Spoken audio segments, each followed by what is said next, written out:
এখন আমাদের 100 টাকার একটা দই চিড়া আনছি স্পেশাল, যেটা প্রাইস 100 টাকা। এখন এখানে কি কি ব্যবহার করি চলেন দেখাই। স্পেশাল রেগুলারটা 50 টাকা, আর এই স্পেশালটা হলো আপনার 100 টাকা।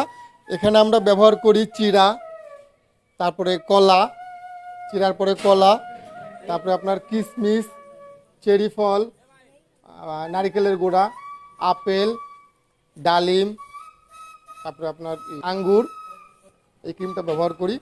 আর একটা কাপ দই ব্যবহার করি স্পেশালটাতে। এখানে সর্বপ্রথম আমরা চিড়া দেই, এরপরে আপনার লিকুইড দুধ, আপনার লিকুইড দুধ দিয়ে হলো 2 ডাব্বুর মতো, এই যে এখানে লিকুইড দুধ আর একটু। এরপরে আপনার দই দিব, একটা কাপ দই দেই একটা। পরে আপনার দিব হলো যে নারিকেল